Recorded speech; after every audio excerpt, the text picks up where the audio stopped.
ungo mmoja, ila matumizi kibao ni vile utumiavyo. Baadhi hutumia kupepeta vyakula na wengine wamefanya usafiri binafsi kwa maana ya wachawi. Lakini akatokea mchawi mmoja kati ya wachawi kibao, na mwisho kuwa mchawi wa kwanza kuonekana na ungo wake mchana kweupe mbele ya hadhira na kutumia ungo wa kitaa kupaza sauti katika nyanja tofauti. Hapa tunamuona Mama Musa anachukua swali na kufungua kisha na kusoma. Pesa inaweza kubadilisha utu?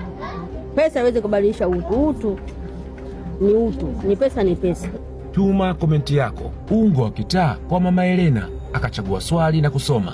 Uswahilini uchawi upo? Uswahilini uchawi upo sana, tena upo mwingi sana, kila kona, kila mitaa, kila kona, kila mitaa. Yani Uswahilini hasa mtaa kwetu umezidi Kawe, mpaka mwenyewe nimetoa chungu mtaani kwangu. Uchawi upo, na uchawi si utaisha lini? Toka tulivyoanza kuzaliwa mpaka sasa uchawi upo, mpaka tunazeka uchawi upo. Si uchawi utaisha lini? Uchawi upo kweli. Hapa tumemwaga mchele kwenye kuku wengi.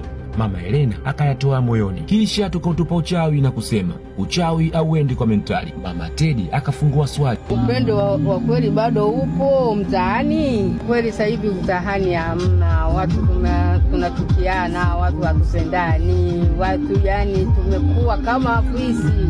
Msitu umehamia mtaani, binadamu tunakula hadi mifupa. Kausha chipsi hai, lakini hapa ni kausha damu. Ungo umesisitiza kwa macho yake, umesema kopa ila usiende kununua kijola. Jua linazama sasa, ungo unajirudisha zake nyumbani, lakini anatuambia maneno ya mwisho. Hiki ni kipindi kitacholuka kila siku, kinachotoa nafasi ya kueleza hisia za mtaa. Ungo sio wa kawaida, ni wa kupaza sauti isiyo ya kawaida.